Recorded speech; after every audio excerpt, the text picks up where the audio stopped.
सत्तेशिवाय शहाणपण नसतं.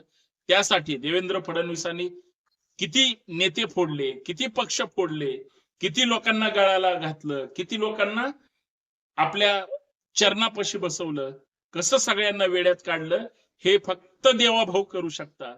शाखेच्या माध्यमातून हिंदुत्वाच्या नावाखाली हिंदू शब्द वापरून ज्या पद्धतीने लोकांना सोबत घेतलं, हिंदू म्हणलं की तो स्थानिक आला, मराठी आला, महाराष्ट्रीयन आला आणि परप्रांतीय सुद्धा आला. एका शब्दामुळे सगळ्यांना काबीज केलं. RSS सारखं सध्या ब्रँड नेतृत्व भारतीय जनता पार्टीकडे आहे आणि जाळं आहे, ज्याच्या जीवावर आयता फायदा भारतीय जनता पार्टी मोदी साहेब करू शकतात, अमित शहा साहेब करू शकतात. हे दिसलंय. खरं आहे की खोट आहे? मित्रांनो, 2025 आणि 26 हे खरं तर देशामध्ये दोन गोष्टीसाठी, सत्ताधाऱ्यांसाठी फार महत्वाचं आहे, खास करून भारतीय जनता पार्टीसाठी. भारतीय जनता पार्टीनं कसा चमत्कार घडवला, कसं यश मिळवलं, कसं ताब्यात घेतलं, हाच ईएमचा घोटाळा आहे, कार्यकर्त्यांचं यश आहे, किंवा भारतीय जनता पार्टीच्या वरिष्ठ नेत्यांचा परिश्रम असेल. परंतु या दोन गोष्टी 2025 आणि 26 मध्ये ह्या इतक्या महत्वाच्या घडल्यात आणि हे यश 2026 मधलंय, पण त्याची पायाभरणी 2025 आणि त्याच्या अगोदरची आहे. म्हणून भारतीय जनता पार्टीनं या दोन ठिकाणी जे यश मिळवलं त्याने खरं तर राजकारणाचं एक चित्र बदलून गेलं. आणि त्या गोष्टीवर खरं तर माझ्यासारख्या माणसांनी भारतीय जनता पार्टीच्या बाजूने बोलणं कदाचित तुम्हाला पटणार नाही, परंतु जी वस्तुस्थिती आहे, आज तुम्ही उमेदवार म्हणून त्यावेळेस निवडणुकीला उभे असतात, त्यावेळेस तुम्ही काहीही करा, पण तुम्ही जिंकून या. त्या जिंकून येण्यासाठी साम दाम दंड भेद जे काही आयुध वापरायचे असतात ती वापरल्यानंतर ज्यावेळेस विजयाचा गुलाल पडतो, त्यावेळेस तुम्ही जे काही पहिलं केलंय, व तुम्ही कितीही वाईट असू द्या, तुमच्यावर कितीही गुन्हे असू द्या, तुम्ही कितीही गुन्हेगारी पार्श्वभूमीचे असू द्या, निवडून आल्यानंतर तुम्ही व्हाईट कॉलर लीडर म्हणजे वाईट मनाचे चारित्र्य संपन्न नेते म्हणून तुम्हाला ओळखलं जातं. आणि मग यश विजय हा त्याचीच एक पावती असते, वेगळं सांगायची गरज नाही. आणि ही सगळी माणसं कुठल्या एका पक्षात किंवा सत्ताधाऱ्यांमध्येच आहे असं नाही, सत्ताधारी सगळ्या पक्षांमध्ये त्या पद्धतीची लोक आहेत आणि विरोधी बाकावर बसणारी सुद्धा सगळ्या पद्धतीची लोक आहेत. पण मी चर्चा करतोय भारतीय जनता पार्टी. ज्या दोन घटना भारतीय जनता पार्टीसाठी फार महत्वाच्या आहेत, त्या घटना महाराष्ट्र कदाचित म्हणजे विसरणार नाही. कारण एक गोष्ट महाराष्ट्रातली आहे आणि दुसरी गोष्ट महाराष्ट्रातल्या बाहेरची आहे. मी चर्चा अगोदर महाराष्ट्रातली करतो कारण ती अगोदर घटना घडली. भारतीय जनता पार्टीला यश का मिळालं, त्यांनी कुणाला जवळ केलं, कुणाला त्याच्यामध्ये सोबत ठेवलं आणि त्यांना सत्तेत बसण्यासाठी, स्वतःची रेष मोठी ओढण्यासाठी कुठली आयुध वापरावी लागतात, ही सगळी सूत्र कुठून हल्ली, तर या चर्चेमधून मला सांगायचंय ती दिल्लीतून हल्ली. पहिली घटना आहे ती म्हणजे मुंबई महानगरपालिका. गेल्या 25 वर्षामध्ये आणि मागच्या म्हणजे निवडणुका झाल्या नाही ह्या 7-8 वर्षाचा जर काळ सोडला तर त्याच्या अगोदर आता प्रशासनाच्या ताब्यात महानगरपालिका होती, परंतु अगोदर ती 25 वर्ष उद्धव ठाकरेंच्या, त्याच्या अगोदर बाळासाहेब ठाकरेंच्या नेतृत्वाखाली शिवसेनेच्या ताब्यात होती. ही 25-26 किंवा त्याच्या अगोदरची वर्ष शिवसेनेसाठी तर इतकी भयानक आहेत की हे आकडे जरी ऐकले 2023, 2024, 2025, तर उद्धव ठाकरे आणि त्यांच्या सहकार्यांची झोप उडते, इतकी भयानक वर्ष आहेत. कारण शिवसेना उभी फुटली, एका शिवसेनेचे 2 तुकडे झाले.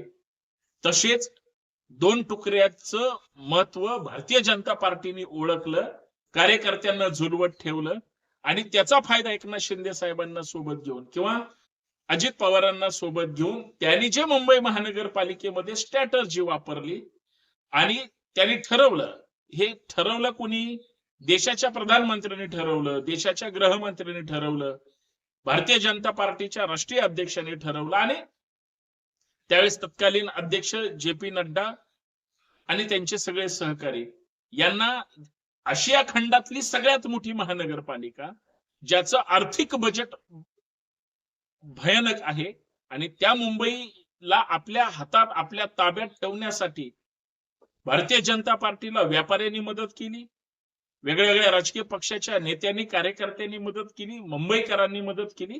सगळ्यात वाईट गोष्ट ही विरोधकांसाठी की सगळ्या परप्रांतीय जे अदर महाराष्ट्रीयन आहेत आणि ज्यांनी मुंबईमध्ये ताबा मिळवला त्या सगळ्या लोकांना भारतीय जनता पार्टीनं म्हणजे असं आपल्या जाळ्यात अडकवलं. या सगळ्या लोकांनी भारतीय जनता पार्टीला मदत केली. जी ठाकरेंच्या हातात महानगरपालिका होती, फक्त मधल्या 7-8 वर्षात संपूर्ण राज्यात महानगरपालिकेवर जे प्रशासक होतं त्याचा बरोबर फायदा घेऊन भारतीय जनता पार्टीनं प्रशासकीय चाल चालली, अधिकाऱ्यांना सोबत ठेवलं आणि मुंबई महानगरपालिका जिंकली. आज ऋतू तावडे नावाच्या ज्या महापौर आहेत त्या भारतीय जनता पार्टीच्या आहेत आणि भारतीय जनता पार्टीने मुंबई महानगरपालिकेवर झेंडा फडकवला. साधी गोष्ट नाही. दुसरी महत्वाची गोष्ट म्हणजे जी कदाचित तुमच्या डोळ्यासमोर चित्र असेल, होय तीच पश्चिम बंगालची निवडणूक. भारतीय जनता पार्टीचा एक कार्यकर्ता सुद्धा तामिळनाडू म्हणजे किंवा केरळ या निवडणुकीला चर्चा करत नव्हता. तो चर्चा फक्त एकाच गोष्टीची करायची, पश्चिम बंगाल. पश्चिम बंगालचं काय होतंय, ममता बॅनर्जीच्या हातातून भारतीय जनता पार्टी सत्ता हिसकावून घेण्यासाठी जंग पछडतंय. म्हणजे एका महिला मुख्यमंत्र्यांच्या विरोधात संपूर्ण केंद्र सरकार आणि देशातली अख्खी भारतीय जनता पार्टी एका महिलेच्या विरोधात होती.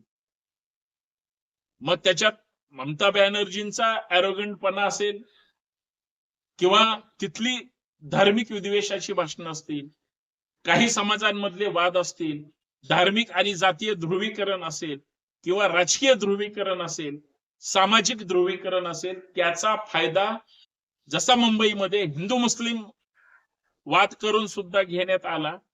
खर तर मुंबई महानगरपालिकेमध्ये काँग्रेसने कदाचित जर स्वतंत्र निवडणूक लढण्याची भूमिका जर घेतली नसती, महाविकास आघाडी एकत्र असती किंवा उद्धव ठाकरेंच्या सोबत जर मुंबईत काँग्रेस असती तर कदाचित चित्र वेगळं असतं आणि परत भगवा उद्धव ठाकरेंचा मुंबई महानगरपालिकेवर फडकला असता.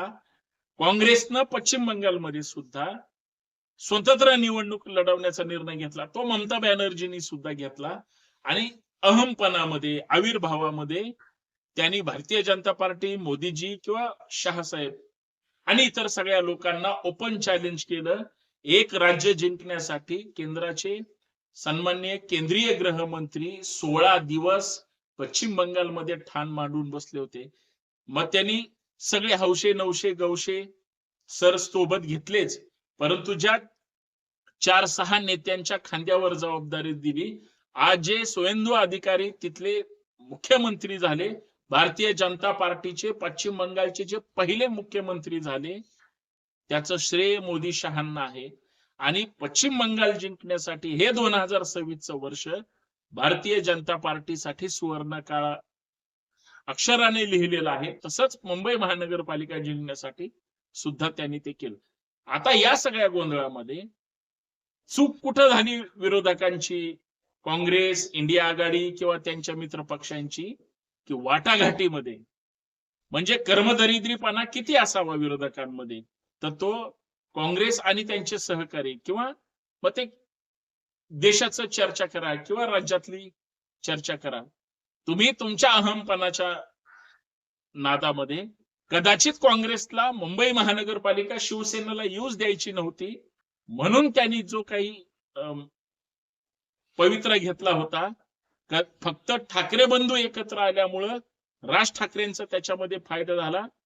याच 2026 मध्ये की त्यांची जी महानगरपालिकेमधून साइन आउट झाली होती ती आता लॉग इन झाली, एवढाच काय तो फायदा. परंतु या 2 घटना राज्यामध्ये मुख्यमंत्री देवेंद्र फडणवीस साहेब असतील, त्यांचे सगळे सहकारी असतील, मुंबईचे अध्यक्ष असतील आणि भारतीय जनता पार्टीवर, देवेंद्र फडणवीसांवर विश्वास ठेवणारे त्यांचे सगळे कार्यकर्ते आणि महाराष्ट्रातली जनता, भले महाराष्ट्राचं काही हो, लोकांनी त्यांच्यावर विश्वास ठेवला आणि मुंबई महानगरपालिका त्यांच्या ताब्यात दिली. तशीच पश्चिम बंगाल सुद्धा तिथल्या लोकांना ज्या पद्धतीनं भारतीय जनता पार्टीनं आपल्या परीनं लोकांना आपल्या बाजूने करायचं होतं, त्या सगळे आयुध त्यांनी वापरली. निवडणुकीमध्ये पैशाचा किती पाऊस पडतो हे बोलायची गरज नाही. सगळे श्रीमंत उमेदवार असतात हे सांगायची गरज नाही. आणि प्रत्येक जण मताला पैसे घेतो हे लपून ठेवायची गरज नाही. म्हणून मुंबई पासून पश्चिम बंगाल पर्यंत भारतीय जनता पार्टीचा जो विजय झाला त्याला कारणीभूत फक्त मतदार आहेत, जे फक्त पैशावर त्यांचं काम करतात, कुठल्याही पक्षाचं काम करतात. पण चमत्कार हा नेत्यांच्या आणि कार्यकर्त्यांच्या कष्टातून, संघर्षातून झाला, हे विसरता येणार नाही. आणि सगळ्यात महत्वाचं, मुंबई असेल किंवा पश्चिम बंगाल असेल, RSSनी भारतीय जनता पार्टीला मदत केली. RSSनी एक मुंबई महानगरपालिका जिंकण्यासाठी प्रत्येक वार्डामध्ये, प्रत्येक गल्लीमध्ये शाखा भरवणं आणि शाखेच्या माध्यमातून हिंदुत्वाच्या नावाखाली हिंदू शब्द वापरून ज्या पद्धतीने लोकांना सोबत घेतलं, हिंदू म्हणलं की तो स्थानिक आला, मराठी आला, महाराष्ट्रीयन आला आणि परप्रांतीय सुद्धा आला. एका शब्दामुळे सगळ्यांना काबीज केलं. तीच परिस्थिती पश्चिम बंगालमध्ये झाली. RSS सारखं सध्या ब्रँड नेतृत्व भारतीय जनता पार्टीकडे आहे आणि जाळं आहे, ज्याच्या जीवावर आयता फायदा भारतीय जनता पार्टीला होतो. ही लपवून ठेवणारी किंवा ठेवायची गोष्ट नाही. एवढंच मला या माध्यमातून सांगायचं. आणि हे महाराष्ट्रात घडलंय आणि देशात घडलंय. हे भारतीय जनता पार्टीसाठी फायद्याचं आहे, किती महत्वाचं आहे हे सत्तेत बसलेल्या लोकांना विचारा, त्यांच्या पदाधिकारी आणि कार्यकर्त्यांना विचारा. सत्तेशिवाय शहाणपण नसतं. त्यासाठी देवेंद्र फडणवीसांनी किती नेते फोडले, किती पक्ष फोडले, किती लोकांना गळाला घातलं, किती लोकांना आपल्या चरणापाशी बसवलं, कसं सगळ्यांना वेड्यात काढलं, हे फक्त देवाभाऊ करू शकतात. आणि केंद्रात फक्त मोदी साहेब करू शकतात, अमित शहा साहेब करू शकतात. हे दिसलंय. खरं आहे की खोट आहे? पटला असेल तर हा व्हिडिओ जास्तीत जास्त शेअर करा. जय शिवराय. धन्यवाद.